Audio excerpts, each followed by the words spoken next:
యావత్ భారతదేశం అంతా ముఖ్యంగా తెలంగాణ జిల్లాలో జిల్లా కేంద్రాల్లో పూజ్య బాపూజీ మహాత్మా గాంధీ గారి యొక్క పేరును ఏదైతే 20 సంవత్సరాల క్రితం యూపీఏ చైర్పర్సన్ సోనియా గాంధీ గారు, ఆనాటి ప్రధానమంత్రి మన్మోహన్ సింగ్ గారు వారి యొక్క ఆలోచన విధానంలో ప్రతి గ్రామంలో పేదవారు ఎక్కడికి కూడా వలస పోవద్దనేటువంటి ఒక బృహత్తరమైనటువంటి ప్రణాళికతోని జాతీయ ఉపాధి హామీ పథకం తీసుకొచ్చి 20 సంవత్సరాలుగా ప్రతి సంవత్సరం 100 రోజులు అక్కడున్నటువంటి ఎవరైతే నిరుపేద కుటుంబాలకు పని కల్పించి వారికి సకాలంలో డబ్బు వెచ్చించి ఎక్కడ కూడా ఎవరు కూడా వలసలకు పోవద్దు, దుబాయ్కో మస్కట్కో పోకుండా ఉన్న ఊర్లలోనే వారి యొక్క ఆర్థికంగా బలపరచాలనేటువంటి ఒక ఉద్దేశంతో ఆ రోజు మహాత్మా జాతీయ ఉపాధి హామీ పథకం తీసుకొచ్చినటువంటి ఘనత ఆ రోజు యూపీఏ ప్రభుత్వాన్ని. ఆ తర్వాత ఈ రోజు 20 సంవత్సరాల తర్వాత 11 సంవత్సరాల నుంచి ఈ బీజేపీ ప్రభుత్వం కేంద్రంలో అధికారం చేపట్టిన తర్వాత ప్రజలను ఒక్కొక్కటిగా ఏదైతే బలుగు బలహీన వర్గాల కోసం నిరుపేదల కోసం ఇచ్చేటువంటి పథకాలను తూర్పుపడుచుకుంటూ ఈ రోజు మహాత్మా గాంధీ పేరు ఉన్నటువంటి జాతీయ ఉపాధి హామీ పథకాన్ని పేరు తొలగించి ఏదో శ్రీరామ్జీ అనేటువంటి పేరును పెట్టి సంతృప్తి పొందేటువంటి పరిస్థితి. అంటే గాంధీ పేరు ఎక్కడ కూడా లేకుండా గాంధీ పేరును ఎక్కడ కూడా లేకుండా చేయడానికి కుట్రపూడుతున్నటువంటి బీజేపీ కేంద్ర ప్రభుత్వానికి నిరసనగా ఈ రోజు యావత్ తెలంగాణ జిల్లా కేంద్రాలలో ఈ రోజు బీజేపీ కేంద్ర ప్రభుత్వంపై అందరం కూడా నిరసన తెలిపేటువంటి కార్యక్రమాన్ని ఈ రోజు దాంట్లో భాగంగా సిరిసిల్ల కేంద్రంలో సిరిసిల్ల జిల్లాలో జిల్లా కాంగ్రెస్ పార్టీ ఆధ్వర్యంలో జరుగుతున్నటువంటి ఈ నిరసనకు విచ్చేసినటువంటి ముఖ్య అతిథి వేములవాడ శాసనసభ్యులు ప్రభుత్వ విప్ అన్నగారు ఆది శ్రీనివాస్ గారు, అలాగే మాజీ శాసనసభ్యులు మృత్యుంజయ గారు, అలాగే ఉమేష్ రావు గారు, అలాగే గడ్డం నరసయ్య గారు, గ్రంథాలయం చైర్మన్ అన్నగారు నాగుల సత్యనారాయణ గారు, మార్కెటింగ్ కమిటీ చైర్మన్లు, ఈ జిల్లాలో ఉన్నటువంటి ప్రతి మండలం ఉన్నటువంటి మార్కెట్ చైర్మన్ అందరూ కూడా, అలాగే మా మండల కాంగ్రెస్ అధ్యక్షులు అందరూ కూడా, బ్లాక్ కాంగ్రెస్ అధ్యక్షులు, జిల్లా కార్యవర్గం, యువజన కాంగ్రెస్, ఎన్ఎస్యుఐ, మహిళా కాంగ్రెస్ అన్ని విభాగాల అధ్యక్షులు కార్యవర్గం అందరికి ఇక్కడికి విచ్చేసి ఈ నిరసన కార్యక్రమాన్ని విచ్చేసినటువంటి కాంగ్రెస్ కుటుంబ సభ్యులందరూ కూడా నేను ధన్యవాదాలు తెలుపుతూ ఉన్నాను. ముఖ్యంగా ఈ బీజేపీ ప్రభుత్వం ఏదైతే అతి ప్రతిష్టాత్మకంగా తీసుకొని ఆ రోజు 20 సంవత్సరాల క్రితం సోనియా గాంధీ గారు మన ఉమ్మడి ఆంధ్రప్రదేశ్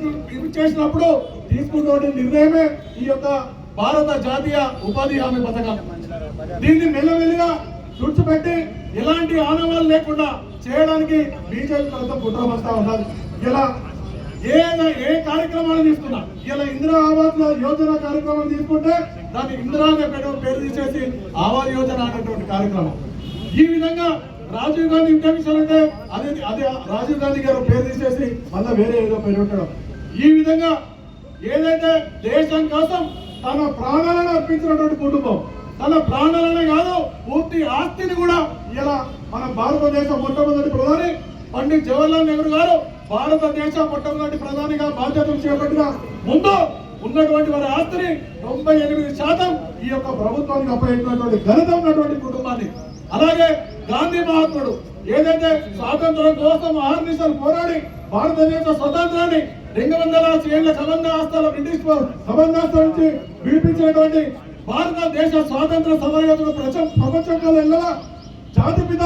బాబు అనేటువంటి పిలిచేటువంటి మహాత్మా గాంధీ యొక్క పేరు తీసేసి ఇవాళ వాళ్ళు ఆనందం పొందుతా ఉన్నారు. ఈ విధంగా చేస్తున్నటువంటి ప్రతి కుట్రను బయట పెట్టి మొన్నటిదాకా ఓటు చేరుకునేటువంటి కార్యక్రమం, మొన్నటి వరకు చేస్తున్నటువంటి అన్ని ఎన్నికలలో కూడా ఓటు చేసి గెలిచి ఏదైతే వారి యొక్క ఏదైతే వాళ్ళకి గెలిపే అంటే వారికి కావాల్సినటువంటి ఏదైతే మన ప్రధానమైనటువంటి ఏదైతే ఉన్నదో వారు అదే విధంగా ఎక్కడ కూడా వారికి నచ్చని అంశాన్ని తీసేసుకుంటూ వారి యొక్క కపట ఆనందాన్ని పొందుతున్నటువంటి కేంద్ర ప్రభుత్వానికి నిరసనగా అమిత్ షా గారి మోడీ గారు చేసేటువంటి కుట్రలను ఏవైతే బహిర్గతం చేసుకుంటూ ప్రజల ముందుకు తీసుకెళ్తూ ఇంత గొప్ప ప్రపంచానికే పరిచయమైనటువంటి మహాత్మా గాంధీ పేరు ఎక్కడో సౌత్ ఆఫ్రికాలో బ్రిటిష్ లో మహాత్మా గాంధీ విగ్రహాలు పెట్టి పూజిస్తున్నటువంటి పరిస్థితుల్లో ఇవాళ కనీసం మన భారతదేశంలో వారి పేరును కూర్చోబెట్టి క్షణికాలను నమ్ముతున్నటువంటి బీజేపీ కుట్రను మనం బహిర్గతం చేసుకుంటూ ఈ యొక్క కార్యక్రమాన్ని నిరసన కార్యక్రమాన్ని జిల్లా కేంద్రంలో చేస్తా ఉన్నాం. ఈ యొక్క కార్యక్రమాలకు ఇచ్చేసినటువంటి మా అందరికీ మీరందరికీ కూడా ధన్యవాదాలు తెలుపుకుంటూ ఇప్పుడు బ్లాక్ కాంగ్రెస్ బేస్తవారం రోజున పార్లమెంట్లో మహాత్మా గాంధీ ఉపాధి హామీ పథకాన్ని రద్దు చేసి ఏదో అడ్డమైన పేరు పెట్టి దాన్ని ముజువాని ఓటుతో దొంగతనంగా ఆమోదించినటువంటి రోజు చీకటి రోజు. మొత్తం ప్రపంచ దేశాలే మహాత్మా గాంధీ యొక్క ఆదర్శాలకు ఆయన నమ్మినటువంటి విలువలకు అహింస మార్గానికి మోకలినటువంటి పరిస్థితులలో మొన్న రష్యా అధినేత వ్లాదిమిర్ పుతిన్తో ద్వారా పోయి బాబు గారి దగ్గర ఆయన ఘనంగా నిర్వహించినటువంటి వ్యక్తి ఈ మోడీ. ఇంత లోపలనే మోడీ గుణం మార్చుకొని అడ్డమైన పేర్లు ఆయన 15 నుంచే మొదలుపెట్టిండు. ఇటువంటి పనులు ఇక ఈ బీజేపీ ప్రభుత్వం బంద్ చేయాలని చెప్పి మహాత్మా గాంధీ యొక్క ఇన్నటికీ వారి ఎత్తుకు ఎదగలేకుండా మీరు ఉంటారు కాబట్టి వారిని మరవద్దని చెప్పి చెప్తా ఉన్నాను. ఈ యొక్క కార్యక్రమానికి అధ్యక్షత వహిస్తున్నటువంటి సోదరులు జిల్లా కాంగ్రెస్ అధ్యక్షులు మిత్రులు సంగీతం శ్రీనివాస్ గారు, ఈనాటి కార్యక్రమానికి ముఖ్య అతిథులుగా చేసినటువంటి గౌరవనీయులు వేములవాడ శాసనసభ్యులు ప్రభుత్వ విప్ గౌరవనీయులు పెద్దలు ఆదిశీనన్న గారు, మాజీ శాసనసభ్యులు ఉమ్మడి జిల్లా కాంగ్రెస్ పార్టీ మాజీ ఏదైతే చేపట్టడం అనేటువంటిది బీజేపీ ప్రభుత్వం చేస్తున్నటువంటి దుర్మార్గమైనటువంటి చర్య, కాంగ్రెస్ పార్టీ ఉనికిని ఈ భారతదేశంలో లేకుండా చేయాలనేటువంటి ఒక దురుద్దేశం, కుట్రపూరితమైనటువంటి ఉద్దేశంతో రాహుల్ గాంధీ గారికి వస్తున్నటువంటి దేశంలో వస్తున్నటువంటి ఆదరణను చూసి ఓర్చుకోలేక రాబోయే కాలంలో మాకు కాంగ్రెస్ పార్టీ చేత చావు దెబ్బ తినేటువంటి పరిస్థితి వచ్చేటువంటి ఉందని గమనించి మహాత్మా గాంధీ పేరు, కాంగ్రెస్ పార్టీ పేరు తుడిచిపెట్టే విధంగా చర్యలు తీసుకోవాలనేటువంటి ఒక దుర్మార్గమైనటువంటి చర్యలు రాహుల్ గాంధీ గారికి దేశవ్యాప్తంగా వస్తున్నటువంటి ఆదరణను చూసి ఓర్వలేక కేవలం తుమ్మితే ఊసిపోయే ముక్కులాగా ఉన్నటువంటి ఈరోజు కేంద్రంలో బీజేపీ ప్రభుత్వం నితీష్ కుమార్, చంద్రబాబు నాయుడు మద్దతులతో కొనసాగుతున్నటువంటి జీవోత్సవంలా ఉన్నటువంటి బీజేపీ ప్రభుత్వం